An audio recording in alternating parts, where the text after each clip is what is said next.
કોળી સમાજના યુવકને ફટકારવાના કેસમાં આરોપ લાગી રહ્યા છે પોલીસ પર અને કહેવામાં આવી રહ્યું છે કે માયા આહિરના પુત્ર જયરાજ આહિરને પોલીસે બચાવ્યા છે। આ મામલો હવે ગરમાયો છે અને ભારતીય જનતા પાર્ટીના ધારાસભ્યો પણ ત્યાં પહોંચ્યા છે અને તેમણે નિવેદન આપ્યું છે। વૈષ્ણવજન તો તેને કહીએ જે પીડ પરાઈ જાનાને રે।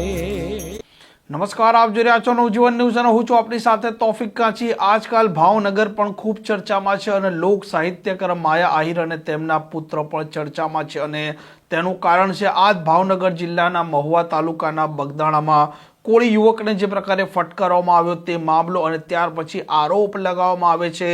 માયા આહિરના પુત્ર જયરાજ આહિર પર કે તેમના ઈશારે આ નવનીતભાઈને ફટકારવામાં આવ્યો અને આ જ નવનીતભાઈ આરોપ લગાવે છે કે પોલીસે તેમની ફરિયાદ યોગ્ય રીતે લખી નથી અને તેમણે જેના પર આરોપ લગાવ્યા હતા તે વ્યક્તિનો પોલીસે નામમાં ઉલ્લેખ પણ નથી કર્યો। મામલે હવે દિવસે ને દિવસે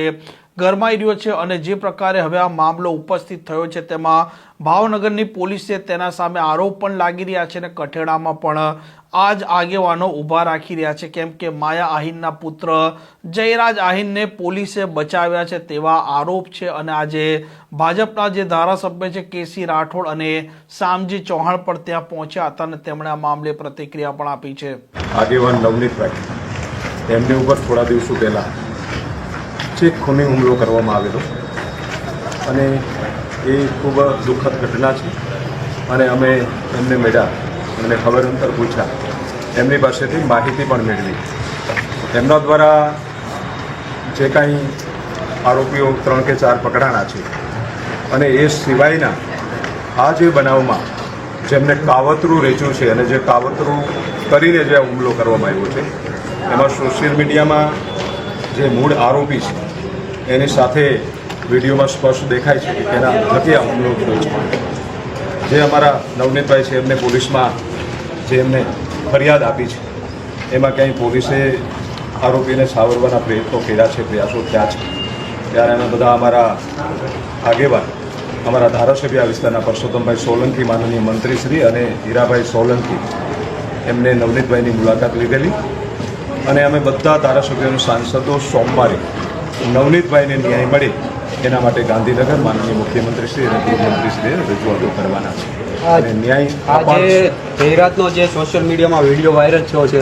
ફાર્મ હાઉસનો, તમે શું કહેવા માગશો આના બારામાં? નહીં, સોશિયલ મીડિયામાં જે એમનો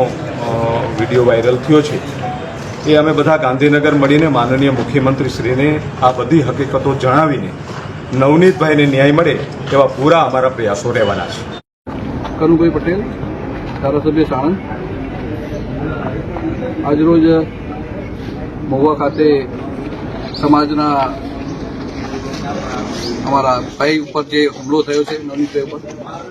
એમના ખબર અંતર પૂછ્યા છે અને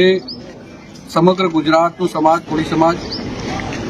ભાઈની સાથે છે। કોઈ પણ જેટલા પણ લોકોએ આ ઘટનાની અંદર આની સાથે જોડાયેલા હોય લગભગ 8 જેવા વ્યક્તિઓ છે અને એના સિવાય પણ બહારથી કોઈની સૂચનાથી પણ જો કોઈ આની સાથે જોડાયેલા છે એ તમામ લોકો ઉપર સરકારમાં રજૂઆત કરી છે અને આવતીકાલે મુખ્યમંત્રી સાહેબ સાથે પણ સમાજના તમામ ધારાસભ્યોશ્રી અમે ત્યાં આગળ રજૂઆત કરવાના છીએ। તો આ ઘટનાની સાથે જેટલા પણ ગુનેગારો હશે એ તમામ ઉપર કડકમાં કાર્યવાહી થશે અને ભવિષ્યની અંદર અન્ય કોઈ પણ સમાજ સાથે આ પ્રકારનો બનાવ ના બને એ પ્રકારનો દાખલો બેસાડવામાં આવશે એવી અમે તમામ ધારાસભ્યો કાલે રજૂઆત કરવાના છે। આમ જે પ્રકારે અત્યારે કોળી સમાજ આક્રોશિત છે અને મામલે તે ન્યાયની માંગણી કરી રહ્યા છે। જે આરોપીઓએ તેમને ફટકાર્યા છે તે આરોપીઓને મારવા માટે મોકલ્યા હતા માયા આહિરના પુત્ર જયરાજ આહિરે તેવા આરોપ પણ આજ બગદાણાના કોળી યુવક અને આગેવાન નવનીતભાઈ લગાવી રહ્યા છે અને આવતીકાલે જ્યારે મામલો ગાંધીનગર ગૃહમંત્રી હર્ષ સંઘવીના પાસે પહોંચે છે તે સમયે આગેવાનો શું રજૂઆત કરે છે અને ત્યાર પછી ગૃહમંત્રી શું જવાબ આપે છે તે પણ જોવાનું રહેશે। આ પ્રકારના સમાચાર માટે નવજીવન ન્યૂઝની આ ચેનલ સાથે જોડાયેલા રહો। નમસ્કાર।